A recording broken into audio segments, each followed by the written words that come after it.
Good afternoon, everyone, and welcome in the Smartees webinar on co-creative innovation. My name is Natalie, and I will be your host the next 45, 50 minutes.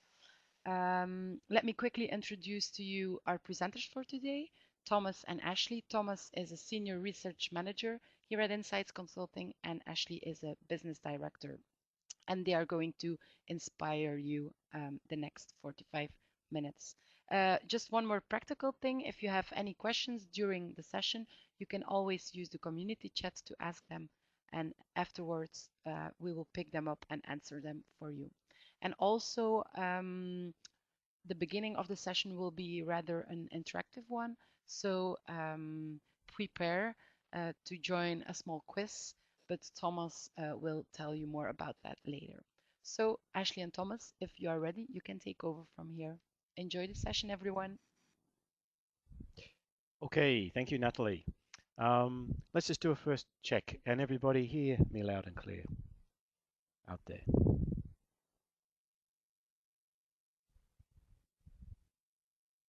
Great, great, great. Indeed. It's always nice to make sure the technology is on our side. Thank you very much. Good afternoon. Welcome to this webinar on co-creative innovation. We have a lot to share with you today. We are very enthusiastic on this topic. I hope that our enthusiasm finds its way through to you, both Thomas and I. But because we have so much to share with you today, we want this to be the start of a conversation. We undoubtedly will have questions that we may not cover today. So we'd like to connect with you. We'd like to connect on LinkedIn or Twitter. And let's keep the discussion going beyond this webinar today. So yeah, we'd love to connect. A little bit more about me.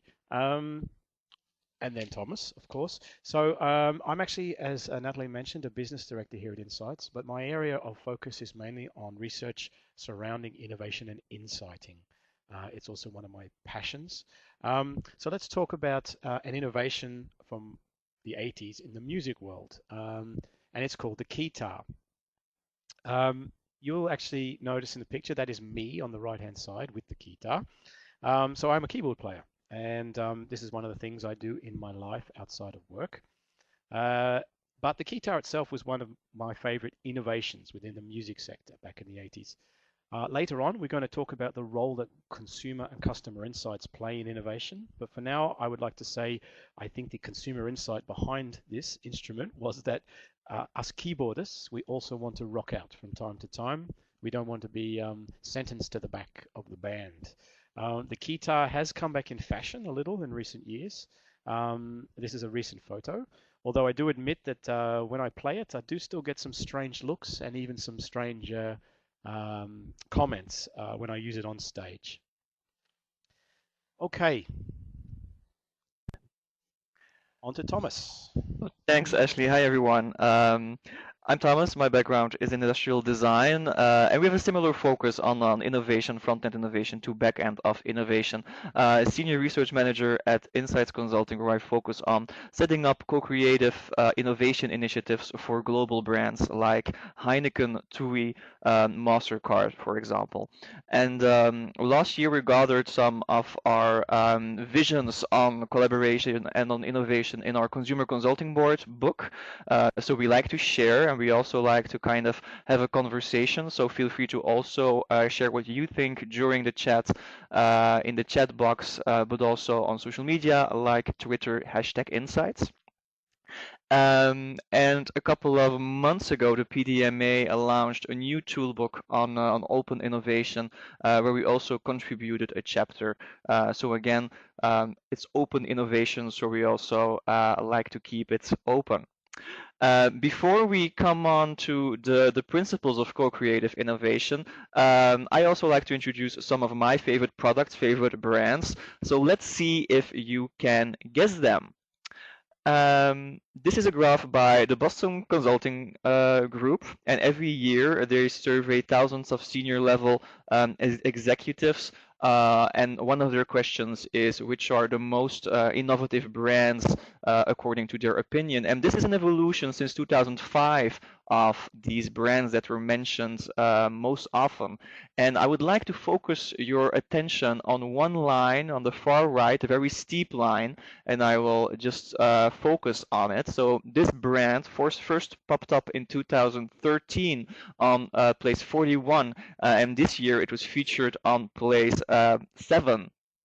So a pretty huge jump there. Can you think of a brand which would fit this line? Which is this brand? Can you think of recent brands that are very innovative in the perception of executives, of people?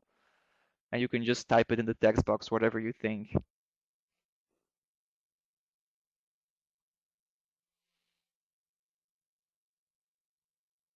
Okay, we also have GoPro, we have Uber, we have Airbnb, we have Tesla. So indeed, we have a winner. This was the curve of Tesla.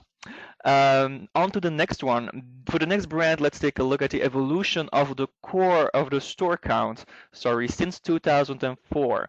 So this is the amount of stores on a yearly basis.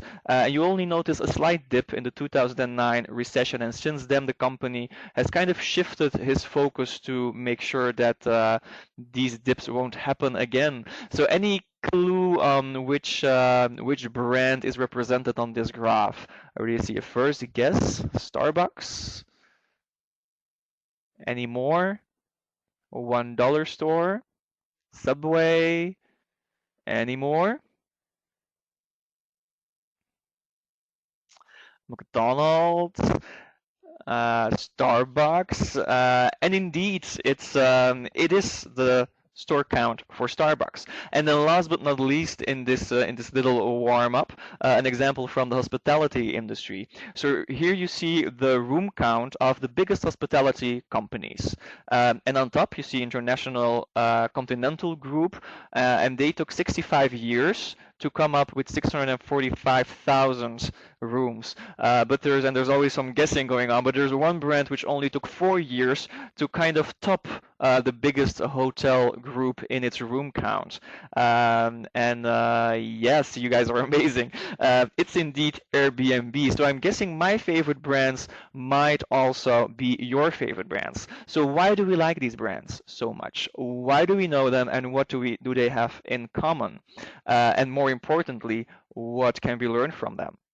Well, what they have in common is actually that they've been jumping the curve. They've kind of are outworking their competition in coming up with radical new innovations.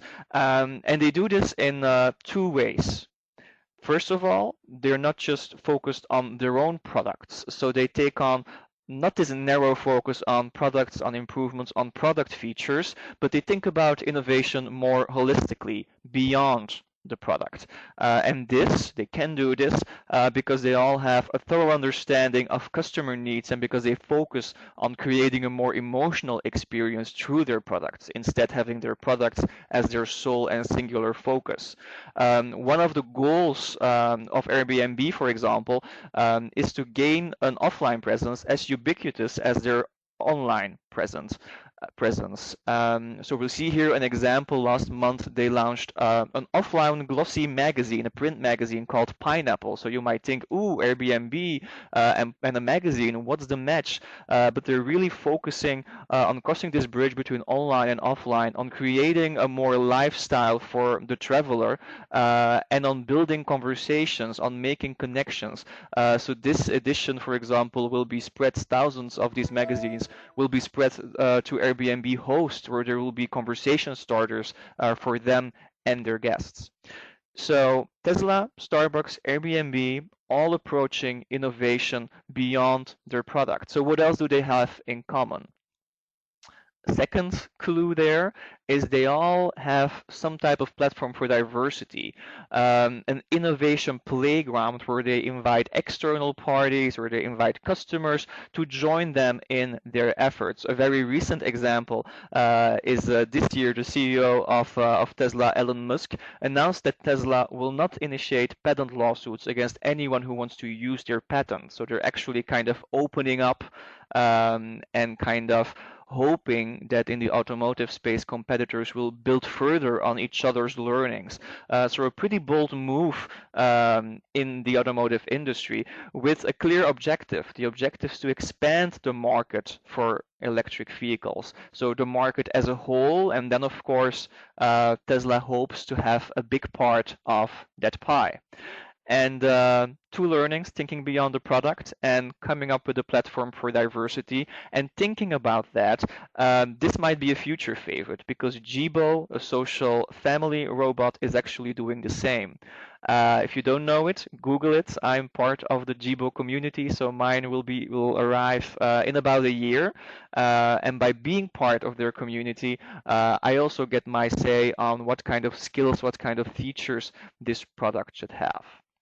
So what can we take away from this? How can we also think beyond the product in our innovation, and how can we also set up a platform for diversity, an innovation playground?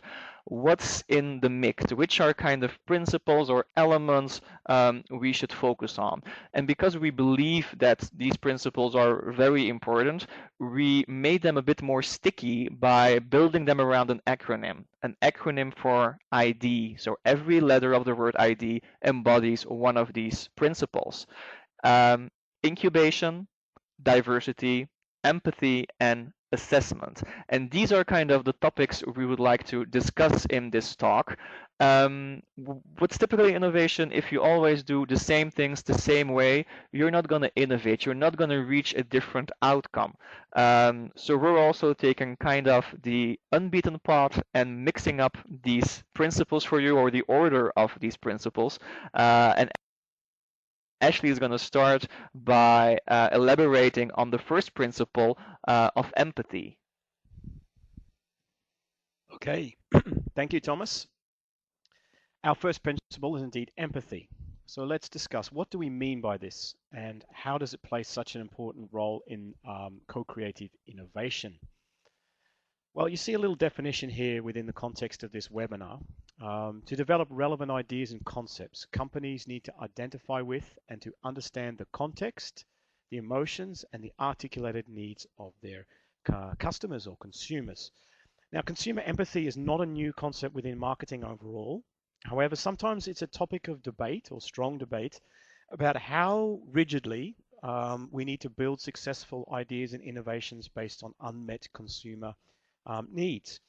Thomas and I were lucky enough to attend the World Creativity Forum recently in Belgium, in Kortrijk, where we were struck by how many speakers from innovation and design consultancies who are not traditionally strongly research or consumer research focused, but how many of these speakers were singling out in their presentations the need for consumer empathy as a vital component in approaching innovation.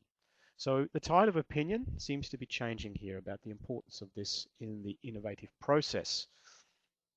Now at Insights Consulting, many of you will know that we believe that great innovations are built on the back of potent consumer insights. We've got our own internal recipe for a great consumer insight, but essentially, to break it down, the main elements for us are that they deal with unmet needs that a customer or consumer is motivated to solve. I mentioned motivated to solve because there needs to be that present. It might be an issue or a friction, but it's not enough of a problem that they're not motivated enough to pay for a solution to this problem. Powerful insights can also be fresh in the sense that they articulate a truth that the consumer may not have subconscious or consciously recognized before. In other words, they say to you, yes, that's something new you're telling me, but actually what you're telling me is very true and relevant to me. So overall, we think that great insights can unlock great innovation and business potential for you. And a good insight can certainly lead to disruptive product or service innovation. you can see an example here of what was definitely a cool and hip breakthrough, and to prove that it can be rooted in the basis of a good consumer insight. This, of course, is from Dyson. They revolutionized the vacuum industry, but behind this product is indeed a good level of consumer empathy or understanding. So the insight that they uncovered was that the cleaning process for consumers is something that's important to them. They put some effort into it, but also on an emotional level, you want to be sure that the cleaning equipment that you have is doing the job, because having a clean house is important to you. So actually they discovered that consumers would like to see the dirt and the dust that they gather during cleaning rather than having it hidden in the appliance. This is a further proof that the appliance is doing its job and that you are doing a good cleaning job. So a powerful insight behind a very well-known and successful innovation. So the question is, how can we empathize? How can we uncover these customer or consumer insights? And it's not always easy. That's something we fully recognize for several reasons. I think the first one is something that we all can be guilty of, is that we are not always our consumer or our target consumer. We tend to suffer from an effect in psychology. Technically, it can be called a false consensus bias. But really what we mean is that we believe that everyone in the world is like us and thinks like us and has the same decision-making process, but that's just not reality.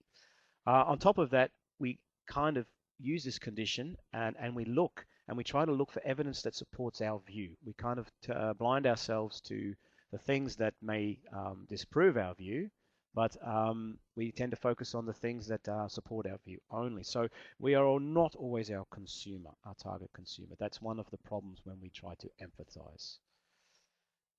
Now, another one is that consumers themselves are bad witnesses to their own behavior. We find that they have trouble sometimes expressing their needs or understanding their motivations for why they do things.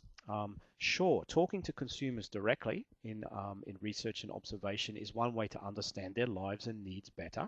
But even here, we have to be sure that our research methods are designed optimally to make sure that we uncover true insights. So let's just give a little example that we heard recently to demonstrate this. A major pharmaceutical company was interested in exploring how elderly consumers were able to use their prescribed medications for ailments such as arthritis. Now, to their credit, the innovation team went out there, got out there in the world, out from the laboratories and so forth, to directly talk to their consumers and ask them whether they experienced any difficulties in using their medications. And actually the direct answer was usually, oh no, no real issues, we're quite fine. Now, is that the truth? Well, actually when the research scope was expanded to observe these customers in their real natural usage of the products, we had some startling contradictions into what consumers say and what they do. Now on screen is in one of the more extreme examples that was collected, showing that actually for some or maybe many elderly consumers, handling these bottles and medications was certainly nothing like easy, and they were resorting to life-threatening or at least finger-threatening activities to be able to make their bottles more handy and easy to use. So we advocate the use of robust observational research as a critical aspect of any consumer insighting mission. You talk to them for sure, but make sure you also observe them naturally. And in the context of them using your products and services, you will definitely learn more.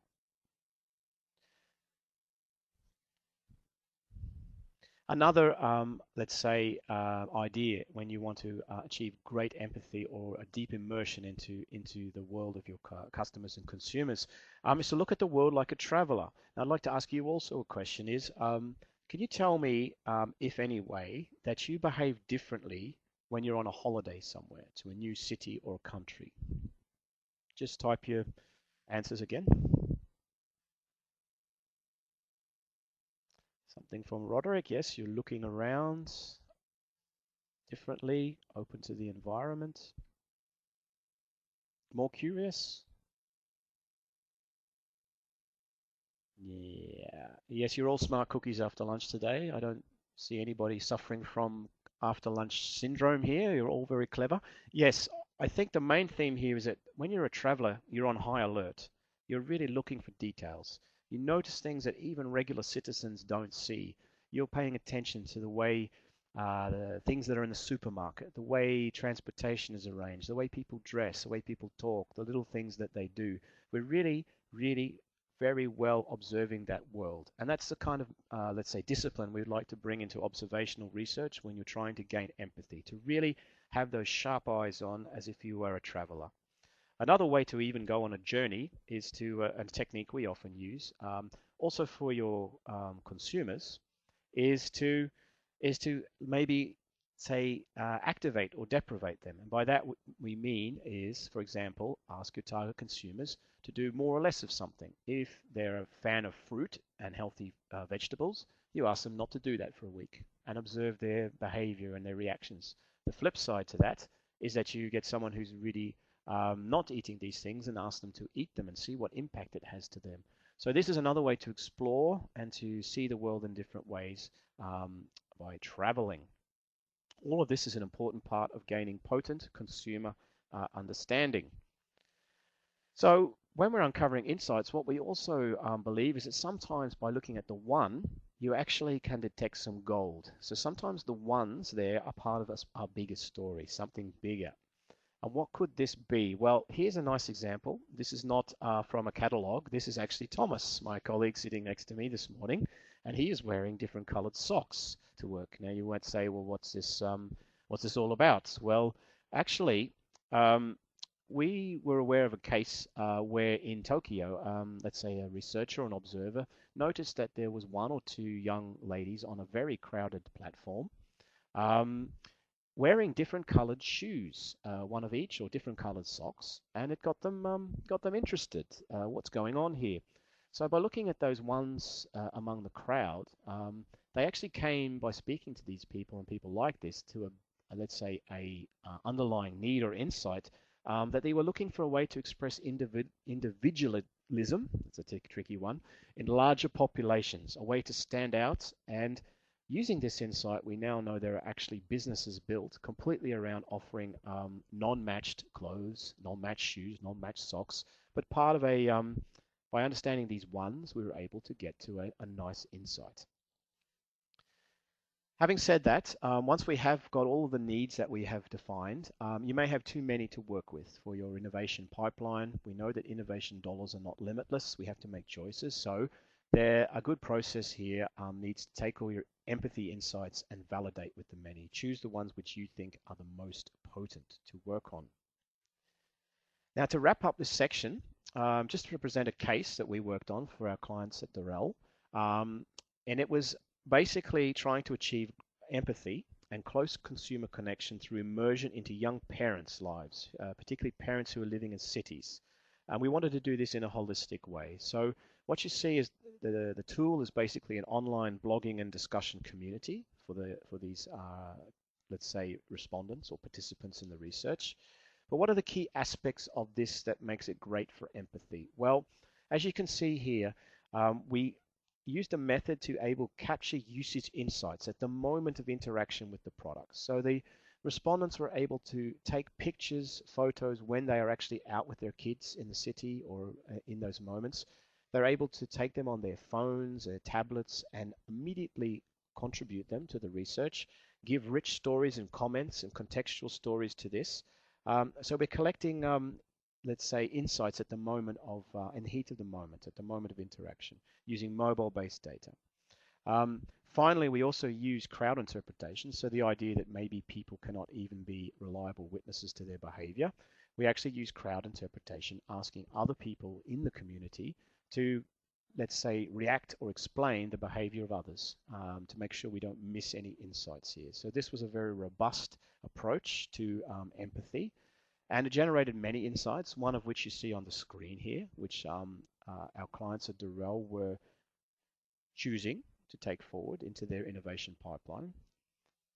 And I can tell you that it resulted in a product. And some of you might have seen this. It's not been out there too long, but this is actually a product called a longboard stroller, which is a long name and a funky sounding name, but it's actually an innovation built on that insight about, young, let's say young parents who are still in love with the city, who still live in cities and still want to explore, but they want a very practical and fun way to be able to get around it with their kids in a built-up city. So here's the longboard stroller. If you are interested in this, I believe it's available now. Here's a way that I would like to end our discussion on empathy and hand over to Thomas for diversity. Wow, thank you, Ashley. I want one. So I like it a lot, this longboard stroller, and it actually is a nice segue to our next principle of diversity, because as you see from the design of this new product, it's actually connecting the dots between other products and experiences, and it's kind of a mashup between a longboard and a stroller, as is also clear in the name. And we see that the element of diversity is absolutely crucial in gathering observations in the previous part of empathy to see the ones and to enhance empathy. But diversity is definitely also crucial in taking these insights and developing them into new ideas, into new concepts, which is what the rest of this webinar is all about. So when you think about generating ideas, the activity of idea generation, that's really about connecting experiences and synthesizing new things. And when we're talking about connecting experience, about synthesis, it's really important to understand that more is better and that more diverse is better, because there's this common notion in developing new ideas, in creativity, that the quantity of the ideas will lead to quality of ideas. So when we take an insight, a robust insight, we're not just looking for one idea which answers to that insight, which is inspired by that insight. We're actually looking for a multitude of ideas, and a strong insight has indeed that potential to feed the innovation funnel and can generate hundreds, thousands of ideas. But why are we looking for quantity? That's an interesting question. And when you think about coming up with ideas by yourself in a brainstorm, but ideally by collaborating with your customers, with external parties, and really bringing in diversity, ideas take on this M curve. It kind of looks like the logo of McDonald's. So an easy way to remind it.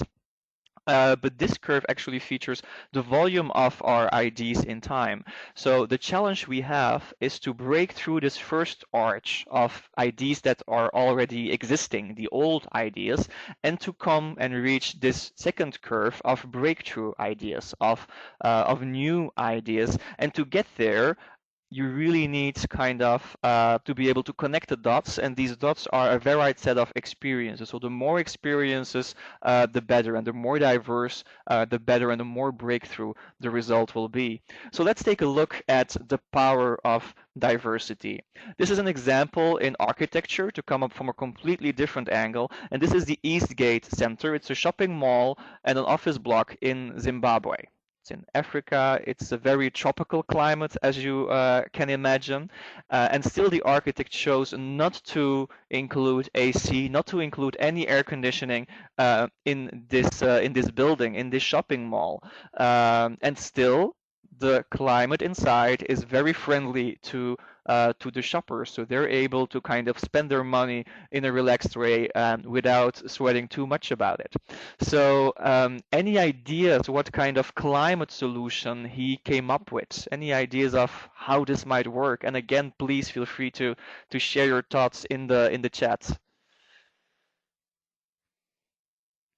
If you use your imagination, what would you think it would be?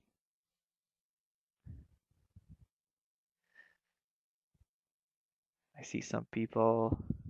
There's no glass in the windows, there's holes in the balconies, a wind and water circulation from the ground.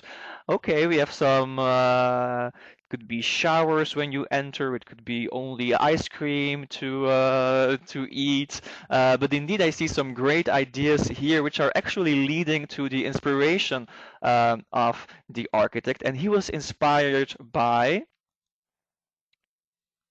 also nature, not plants, by termite mounds. And actually designed the shopping center to be ventilated and cooled entirely by natural means. So not to get too technical, but you see kind of these channels in these termite mounds. And very similar to that, outside air is drawn in via channels in the exterior skin of the building.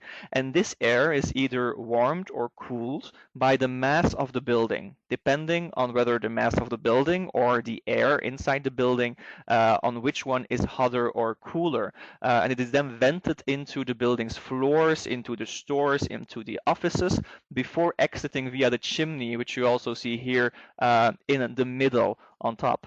So the Eastgate Center, this kind of new way, this from diversity, this new solution actually results in a very drastic improvement in energy efficiency. This building uses less than 10% of the energy of a conventional building.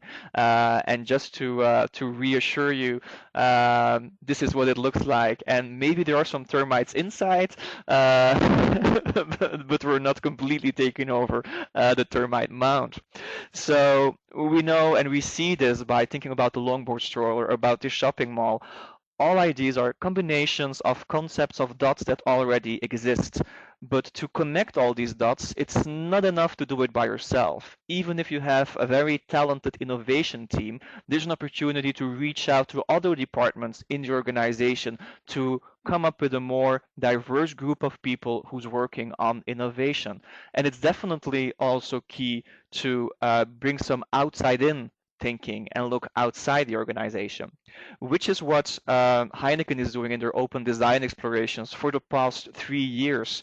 So we've been also collaborating with them on this project, edition after edition, which we like to call kind of their innovation playground. And visualized here, this was launched 3 months ago at the London Design Festival, the result of the latest initiative. So this is the Heineken Pop-Up City Lounge. And what characterizes the Open Design Explorations project is the speed of the whole innovation flow. In just 1 year, we went from looking for consumers, recruiting designers, uncovering new lounge insights, embracing empathy, coming up with this diverse collaboration, generating new ideas, turning them into concepts, and then actually building a fully functioning lounge, which was launched at this design event. So a diverse group of people. Designers, young emerging designers were recruited from all kinds of disciplines: fashion, motion, interaction, graphic, interior, product design, also from different cultures: Warsaw, New York, Singapore, Mexico City. And to take this principle of diversity even further, they were inspired by a group of Heineken consumers who love going out to lounge bars. So here, of course, we also want to inspire this diverse team of designers with these insights. We want them to embrace empathy in diversity. So here you see a picture of the lounge tour. This is one of the designers from Warsaw. We took them out on a lounge night out and gave them kind of a credit card with observational cues, so they could also discover the insights themselves, which is part of what we call insight activation. And then the next day, we all gathered in the workshop room and we co-created the design brief. So we mapped kind of the inspiration, the pictures, the observations we took from that lounge night out, and we structured them around the discovered insights to co-create this design brief. And you see just from this picture how diverse this group of people is. On the bottom left, there's Mark van Itterson, Global Head of Design at Heineken. I'm somewhere on the right in the back, and then there's this group of Warsaw designers in action. So let's give an example of the outcome of such an approach, or the outcome of diversity. So this is one of these lounge insights which inspired the result. And we discovered that lounging is all about connecting. It's about bonding with people you already know, and conversations are really, really central there in this concept. So basically, you can imagine if you're having a conversation and you're sharing kind of an intense story, and the people sitting in front of you is just looking around and he's kind of not paying attention because he's looking around for a waiter because he wants to order another round of drinks. So that's kind of an emotion that we want to avoid, that your friends, your company is not paying attention. So you want to have an easier way to order drinks to avoid actually that your conversations are interrupted. So in this Heineken Pop-Up City Lounge, there were different conversation cocoons, modular cocoons with great acoustics, so you could really focus on your conversation without losing touch with the vibe of the lounge. But when you want to order another round of drinks, you simply pull the bottle and the edge illuminates in a different color, notifying the staff that you want to order another round of drinks, so you don't have to do the looking around. Your pod, your cocoon is actually taking over this function. So we've talked about a multidisciplinary team. We talked about engaging also with your customers, but who should you involve? I think that's a crucial question. And we see in the past years that the act of innovation is being democratized. So already in 1986, going back in time, a little bit of history, von Hippel coined the term of lead users. We have a lot of similar concepts since: market mavens, innovators, prosumers, emergent consumers, all building on this notion that there are certain consumers out in the world who face needs before the bulk of the marketplace faces them. And yes, this is a great group of people to reach out to and to collaborate with, but increasingly innovation is really democratizing, and it's not just the lead users who can and want to be involved. You see that all consumers can actually be a contributor or be a co-creator. And if you think about it, the term consumer might be the most passive, the most old-fashioned word that I know. So thinking about this more as co-creators, as partners in innovation, is already a first step in towards diversity, because I think you also don't like to be called a consumer. And just to give you one example, this is a car driver who's just a regular guy, but also kind of a co-creator, because he was frustrated about this infotainment system. So frustrated because he's actually used to another type of interaction with smart devices, like smartphones with a very sophisticated user interaction and design. So he's actually opting not to use the expensive built-in navigation system because it's too much of a hassle to kind of turn around a knob to find the address. He prefers to just say where he wants to go and then let the Google Maps do its trick. So here a small tweak kind of in the experience in the product, but a very powerful message to the automotive industry. So far for diversity, empathy, but if we really want to kind of leverage these two principles, we need to connect all stakeholders involved, and not just for one moment in time, but really take advantage of incubation, about the luxury of time. Because this is also how innovation happens. You don't just come up from scratch to the launch of a product in a day. It's an iterative process. So we also kind of, if we believe in empathy, if we believe in diversity, we should integrate this in the flow instead of approaching it as an ad hoc intervention as it is often approached now. So ideas shape in time, a concept, a product, a development shapes in time. So also this collaboration should follow the same cycle. It's an iterative process, and as we've seen also in the act of generating new ideas, you have to push through this McDonald's curve, which needs time. So you need to go through the first curve or arch of old ideas to reach the next one and then develop them into concepts together. And one of the products I actually use on a daily basis is a good example of this incubation element. On the picture you see Akshay Kothari and Angit Gupta, who are in a coffee shop. There were two graduates passionate about how people consume news, how technology was influencing their behavior, and they developed an iPad application. And the second guy is sitting behind Akshay. So that's a great remark, Roderick. He's sitting a bit behind. I know that he's there. So they developed an iPad application to take this news consumption to another level with incubation as a central theme in their approach. So where they are is actually in a coffee shop, and they were camping there for a couple of weeks, really building this application, showing it to just random people who are in this coffee shop, drinking a coffee, asking, okay, how would you use it? What do you think? What should we improve?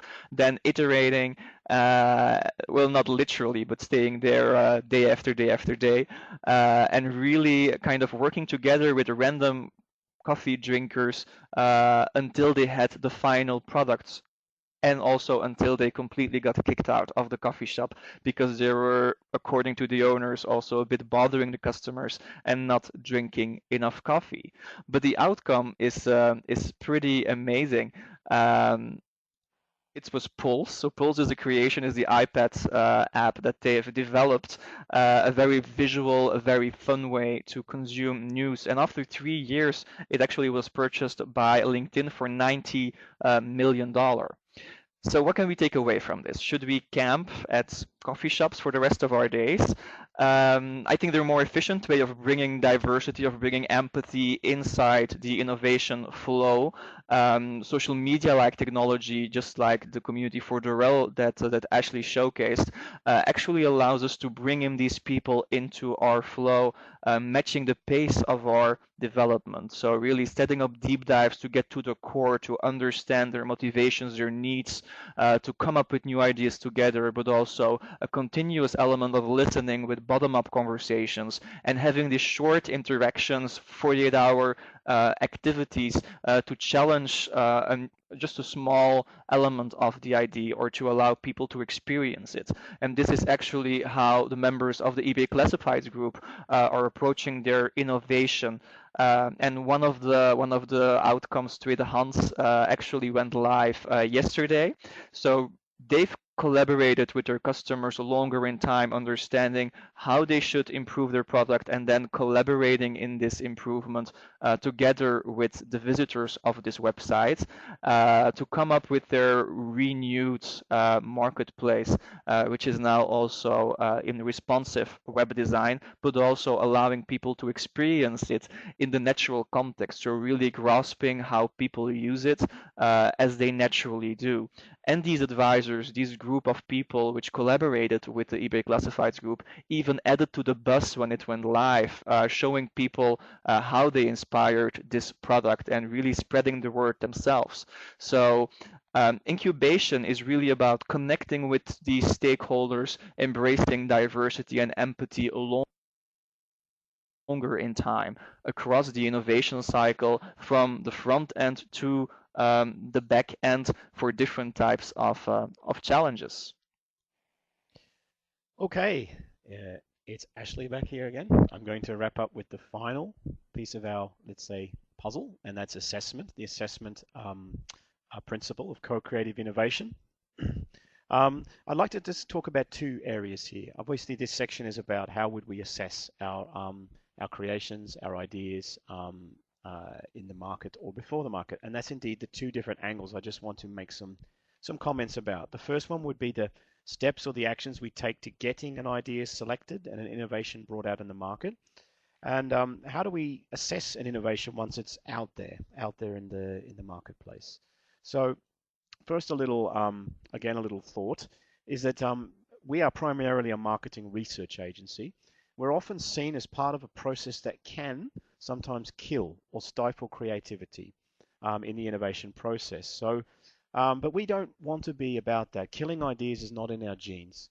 What we think it's more about is identifying the great ideas and then helping them to reach their full potential, to enhance and not stifle creativity.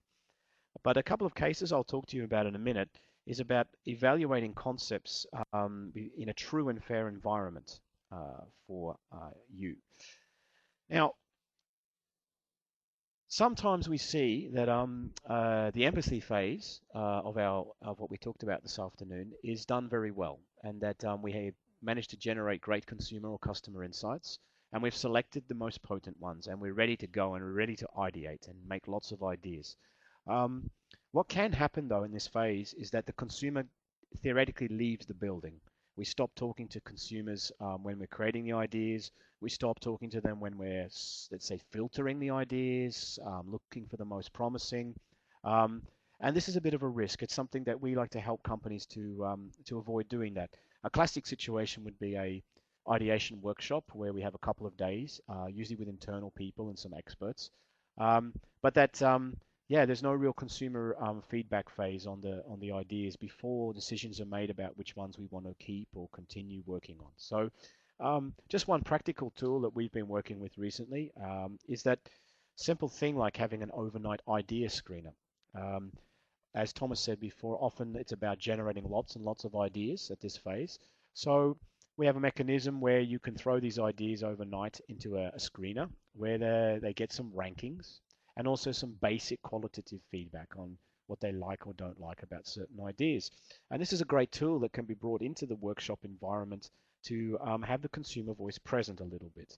Now, use of this tool is more about there will be obvious low-hanging fruit. There will be consumer ideas that are so loved, ideas that you came up with that it's a no-brainer. The consumers love them. You should do them.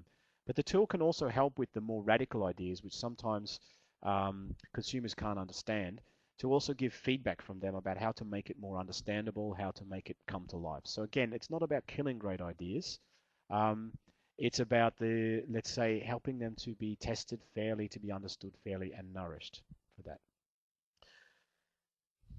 Another area, I'm not going to talk about classic concept testing or paper concept testing because there's a lot been said about that. But one topical discussion right now is about the area of assessment of innovation concepts is about evaluating them in the right context. The way we look at a paper concept behind a computer screen at night in an online survey might be radically different to how we evaluate that concept in the actual context or the need state that we are likely to consume it. So two cases I bring to your attention here that we've worked on recently. The first one's for our clients at Ferrero. And the business background here was that there was a new innovation concept for Nutella brand. I'm sure almost all of us know and love Nutella as a product. It's a new snacking product, and the team at Ferrero wanted to make sure this concept was evaluated in a proper contextual setting to evaluate its true potential and develop the right communication strategy. So in a kind of an experimental research, we looked at the scores that were given to this concept in classic paper concept testing. And then even in the paper concept, we started to add more contextual information about the concept, how it's to be used in what situations. Already there, we could see that scores were significantly higher on appeal and relevance and buying intention when people understood the context or explained clearly the context in which your idea or concept should be used. To go a step further, an in-home user test was done or conducted where home samples were sent so that consumers could use this product in a natural way in their home contexts. What this showed is that at the end of the research, the scores were even higher where consumers were able to use this product in home in a natural context. So the true potential of this product was uncovered, and also we got great information on how to communicate the product in the market. A second example from Douwe Egberts to do with coffee concepts also touches on this idea of testing concepts in the right context to be able to have a fair assessment of them. So what do we do here? It was actually a project where we used mobile-based, let's say, survey completion through smartphones and mobile devices. And we first of all used the paper concepts, the classic concepts from Douwe Egberts in a classic survey that consumers could do anytime through a mobile device. We had then a second group who were given more like an assignment or a mission. So they also were asked, they were going to have to fill out a survey about concepts on their mobile phone. We use a small survey which is purposed for mobile phones. However, they were forced to first prove by sending a photo that they were currently in one of the contexts which was relevant for these concepts as defined by the client. And that was, for example, breakfast moment, an after lunch moment, and in the supermarket moment. They had to prove that they were in that context by sending a photo, and then they were allowed to complete the survey evaluating those concepts from Douwe Egberts. And what we saw was that the concepts that were tested in the right contexts were better and, again, significantly higher. So here, this was a fair and true way to be able to assess the concept potential here for Douwe Egberts. Two final thoughts before we move to wrap up and questions. Also, when an innovation gets out there in the marketplace, some things can happen. And one of those is that consumers can surprise us. They use the innovation in a way which we didn't intend. Damn. Why do we, though, then think this is necessarily a bad thing? So this is the idea of embracing serendipity. because it could lead to you being able to more potently refine your innovation or even a whole innovation category or new category in itself. And here's another case, a nice case that came to our attention recently. So users might adopt the product in extraordinary ways, but don't fight it.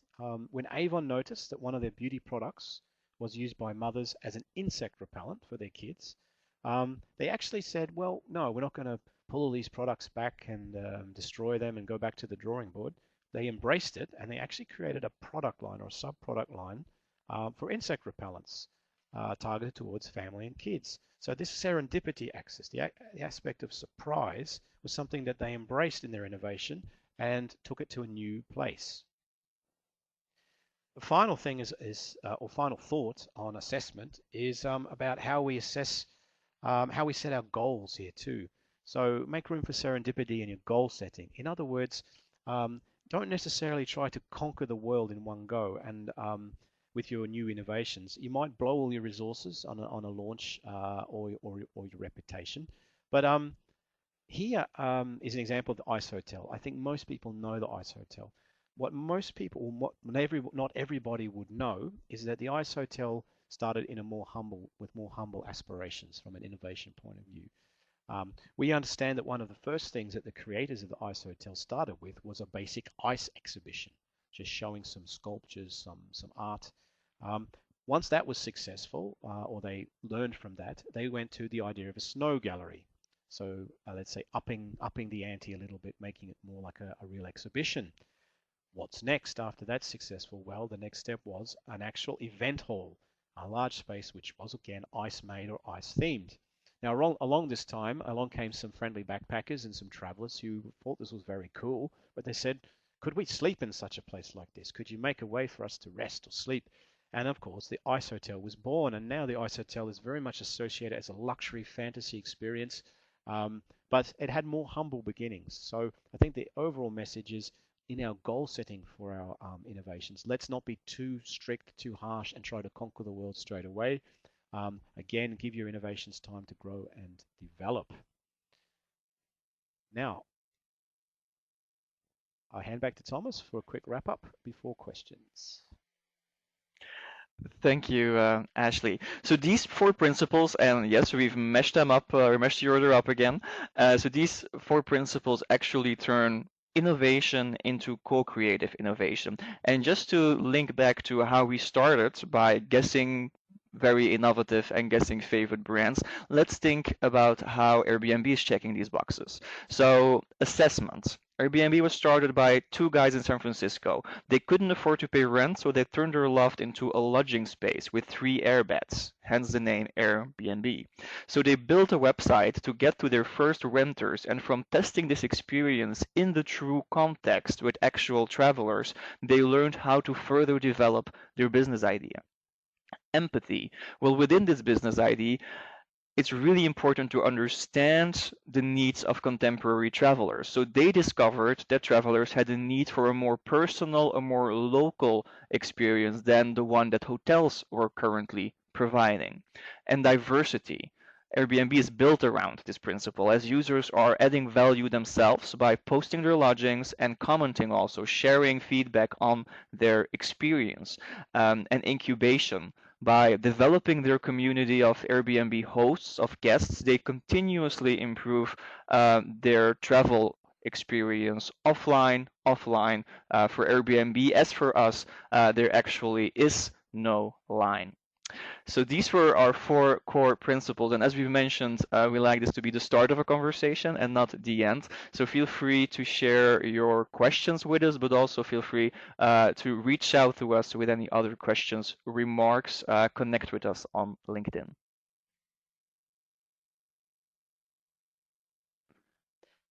All right. Thanks a lot, Thomas and Ashley, for sharing this interesting story with us with some very nice examples. And also thank you to the participants for playing along in our little quiz. I already see a first question. I don't know if one of you can immediately pick that one up.